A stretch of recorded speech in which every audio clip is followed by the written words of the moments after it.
ఆంధ్ర రాష్ట్రంలో తెలుగుదేశం పార్టీ ప్రభుత్వం కాదు కదా, అది కూటమి ప్రభుత్వం. చంద్రబాబు నాయుడు ముఖ్యమంత్రిగా, ఉప ముఖ్యమంత్రిగా పవన్ కళ్యాణ్, మళ్ళీ బీజేపీ మంత్రులు కూడా ఉన్నారు. కూటమి ప్రభుత్వంలో తెలుగుదేశం పార్టీ ఈ రకంగా వ్యవహరిస్తుంటుంటే పవన్ కళ్యాణ్ ఏం చేస్తున్నాడు డిప్యూటీ సీఎంగా? పవన్ కళ్యాణ్ ఏం చేస్తున్నాడు అని అంటే, పవన్ కళ్యాణ్కి ఎప్పుడు చంద్రబాబు నాయుడు అంటే చంద్రబాబు నాయుడు జాకిలు పెట్టి ఎత్తడమే పవన్ కళ్యాణ్ పరమావధిగా పెట్టుకున్నాడు సార్. ఎందుకు అని అంటే, జగన్మోహన్ రెడ్డి ప్రతిపక్షంలో ఉన్నప్పుడు ఇదే పవన్ కళ్యాణ్ జగన్మోహన్ రెడ్డి గారిని ప్రశ్నించాడు. చంద్రబాబు నాయుడు కదా ప్రశ్నించాల్సింది, జగన్మోహన్ రెడ్డి గారిని ప్రశ్నించాడు. జగన్మోహన్ రెడ్డి గారు గవర్నమెంట్లోకి వచ్చిన తర్వాత కూడా జగన్మోహన్ రెడ్డి గారినే ప్రశ్నించాడు. జగన్మోహన్ రెడ్డి గారిని ఎరగబడ్డాడు. జగన్మోహన్ రెడ్డి గారినే చాలా ఇబ్బంది పెట్టాడు. ఎందుకు అని అంటే, జగన్మోహన్ రెడ్డి గారి హయాంలో 33,000 మంది అమ్మాయిలు ఈ వాలంటీర్ల డేటా తీసుకొని వాళ్ళని 33,000 మంది రాష్ట్రం నుంచి వేరే విధంగా అదృశ్యమయ్యారని చెప్పి మీరు బహిరంగంగా మీటింగ్లో చెప్పారు. ఇంటెలిజెంట్లు ఒక పెద్ద ఆఫీసరే నాకు ఇన్ఫర్మేషన్ ఇచ్చాడన్నాడు.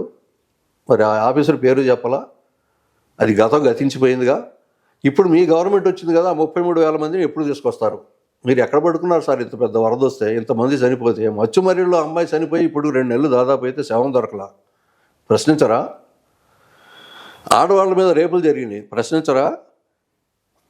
37 మరణాలు జరిగినాయి, ప్రశ్నించరా? 350 మంది దాకా గ్రామాలు వదిలిపెట్టి వెళ్ళిపోయారు, ప్రశ్నించరా? ఎక్కడ దాక్కున్నారు సార్ మీరు? ప్రశ్నించాల్సిన సమయం వదిలేసేసి ఎక్కడో పోయి పడుకుంటే ప్రశ్నించేవాడు ఎవరో? మీకు రాజకీయ అధికారం వస్తే చాలనుకున్నారా? అందుకోసం అంతకుముందు తెలియని స్టేట్మెంట్ కూడా ఇచ్చారా? 33,000 మందిలో ఒక్కళ్ళని తిరిగి తీసుకొచ్చారా? ఎక్కడ ఉన్నారు సార్ వాళ్ళు? తీసుకురావచ్చు కదా. ఇప్పుడు మీ అధికారం మీకు ఉంది కదా. ఆ ఇంటెలిజెన్స్ చెప్పిన అధికారి ఎవరో మీకు తెలుసు కదా. ఆయన ద్వారా ఇన్ఫర్మేషన్ తీసుకోవచ్చు కదా. ఇవాళ వాళ్ళని ఎవరినో ఒకరిని తీసుకురావచ్చు కదా. 90 రోజుల రాజ్యం మీ పరిపాలనలో ఇంతవరకు ఒకరిని తీసుకొని రాలా మీరు? ఎక్కడ ఉన్నారో తెలియదు. వాస్తవా కాదా? ఇది వాస్తవం కాదు, అబద్ధం అని చెప్పి సెంట్రల్ గవర్నమెంటే రిపోర్ట్ ఇచ్చింది. లేదు, ఇంతమంది పోలేదు, ఇంతమంది వల్ల ఏం లేదు, ట్రేస్ అయ్యారని చెప్పి. కానీ మీరు చెప్పింది అబద్ధమా, అవునా కాదా? అది సరే, ఇవాళ జరుగుతున్న అరాచకాల గురించి మీరు ఎక్కడైనా మీ స్టేట్మెంట్ ఉందా? లేదు. మీరు మాట్లాడారా? లేదు. ఎందుకని మాట్లాడరు? ఇప్పుడు చంద్రబాబు నాయుడుని ఎందుకు మీరు ప్రశ్నించరు? లోకేష్ని ఎందుకు ప్రశ్నించరు? ఇది అరాచకం కరెక్ట్ కాదని సంగతి తెలీదా మీకు? మీరు కృష్ణానది పొంగి వరదలు వచ్చి విజయవాడ మొత్తం అతలాకుతలం అయితే మీరేం చేశారు? ఎక్కడో పడుకున్నారు.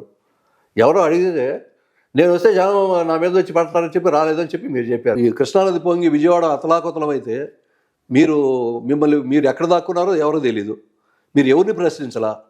కనీసం బాధితుల దగ్గరకు వచ్చేసి బాధితుల్ని పరామర్శించడం కూడా లేదు, బాధితులకు చూడడం కూడా లేదు. మీరు ఎక్కడున్నారో ఎవరికి తెలియదు, బయటికి రాలా.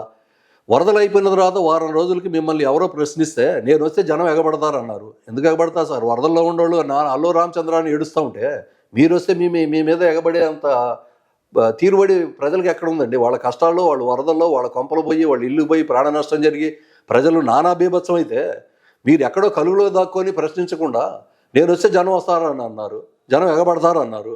చంద్రబాబు నాయుడు గారు తిరిగారుగా పడవల్లో, ఆయన చుట్టూ 4 పడవలు, ఆయన ఫోటోల కోసం తిరిగి ఆయన పార్టీకి ఆయన వెళ్ళిపోతే మీ పార్టీ మీరు వచ్చి ఇది ఏం జరిగింది ఏందని చెప్పి ఎవరిని విచారించకుండా నేనేదో రాష్ట్రాన్ని బాగు చేస్తానని చెప్పి మీరు చెప్తా ఉన్నారు కదా. ఏం చేస్తున్నట్టు? మీరు వచ్చే జనం ఎగబడతారా? నిన్న పిఠాపురం వెళ్ళారుగా, మీరు ఎవరు ఎగబడలేదే, నిలబడలేదుగా అసలు జనం ఎవరు కూడా. మీ అంట 25 మంది లేరు. అటువంటిప్పుడు మీరు వరద బాధ్యుల దగ్గర పోయి వాళ్ళకి ఏ సహకారాలు అందించాల్సిన బాధ్యత గల వ్యక్తి ఉండి, ఒక మంత్రి పదవిలో ఉండి, గ్రామీణాభివృద్ధి శాఖ మంత్రిగా ఉండి మీరు చేసిన నిర్వాహకం ఏమిటంటే? మీకు బాధ్యత లేదా? ప్రశ్నించరా మీరు? చంద్రబాబు నాయుడు కోసమే మీరు పార్టీ పెట్టారా? మెడ్ చేసేసేయండి టీడీపీలో తీసుకెళ్ళి మీ పార్టీని. ప్రశ్నించని చేత కాకపోతే 21 మంది ఎమ్మెల్యేలు గెలిచారు, ఎక్కడ ఉన్నారు మీరు? వాళ్ళందరూ కొడగట్టుకుని మీరు వచ్చేసి సహాయ కార్యక్రమాలు చేయొచ్చుగా. ఎందుకు చేయాలా? వాళ్ళకి ఇన్స్ట్రక్షన్స్ ఇవ్వచ్చుగా. ఎందుకు ఇవ్వాలా? ఏడో పడుకొని రంకెలేసి వీలలేసి వాళ్ళు ఉంటే చాలనుకుంటారా? మీ మీటింగ్లకు వచ్చి ప్రశ్నించరా? ప్రశ్నించే ఆలోచన మీకు ఉందా? మీరు ప్రశ్నించరు. ఎందుకు ప్రశ్నించారంటే చంద్రబాబు నాయుడు ఏం చేసినా సరే చంద్రబాబు నాయుడు కావాలా, అతన్ని ఎక్కేసుకురావాలా, అతను జాకీలు పెట్టాలా, అర్థం కావట్లేదా? జనానికి ఇప్పటికే అర్థమైపోయింది మీ మీ ప్రవర్తన ఏందో. ప్రశ్నించడం కాదు, మీరు ఆయనకి జాగిలు పెట్టడానికే మీరు పార్టీ పెట్టారనే సంగతి తెలుస్తుంది. మీ పార్టీ తీసుకెళ్ళి టీడీపీలో మెడ్ చేసేసింది సార్, ఎవరు ఇబ్బంది పడరు.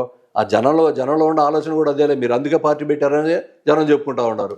ఒక్క అమ్మాయిని 8 సంవత్సరాల పాపని రేప్ చేసేసి ముక్కలుగా నరికి బండలకు కట్టి ఒక నదిలో పడేస్తే ఏమైపోయిందని ఆ అమ్మాయిని మీరు విచారించారా? విచారించలేదు కదా.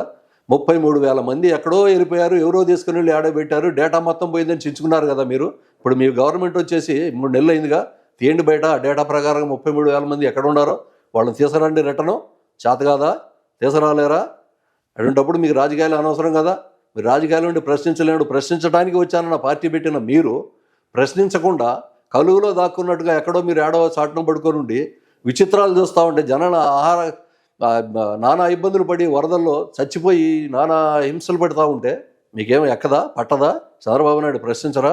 వాళ్ళ సహాయ సహకారాలు అందించాలన్న బాధ్యత లేదా మీకు? ఏం చేస్తున్నట్టు మీరు? మీకెందుకు అసలు ఆ పదవి ఎందుకు? అనవసరంగా గ్రామీణాభివృద్ధి అన్నారు. ఏం చేస్తున్నారండి మీరు రివ్యూ చేశారు. రివ్యూ చేసి ఏం సాధించారు? చెత్తకు పన్ను అన్నారు. మీరు డబుల్ వేశారు కదా. ఇప్పుడు మీరు చేసింది ఏంది? డబుల్ వేశారు. మీకు ఎవరు ఆలోచనలు ఇస్తున్నారు మాకైతే తెలియదు, కానీ గ్రామీణ ప్రాంతాల్లో కూడా పెద్ద రోడ్లు వేస్తే టోల్ ట్యాక్స్ పెట్టాలని ఐడియాలు కూడా ఇస్తున్నారు కదా. మీరు చాలా గొప్ప ఐడియాలు ఇస్తున్నారు జనం మీదకి.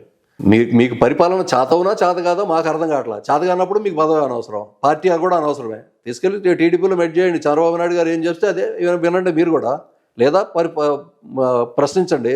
మీకు బ్యాక్గ్రౌండ్ ఉందిగా, బీజేపీ అండగా ఉందిగా, మీకేం సపోర్ట్ లేక ఒంటరిగా లేరుగా. టీడీపీ వాళ్ళు కూడా ఫుల్ మెజారిటీతో ఉన్నాము, నీతో పని లేదు అన్నా కూడా మీకు ఇబ్బంది లేదు కదా.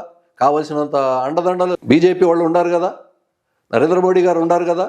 ఏంటి మీ పిరిగితనం ఏంటి? ఇప్పుడు మీరు ఎందుకు భయపడుతున్నట్టు? మీరు ఎందుకు ప్రశ్నించలేకపోతున్నట్టు?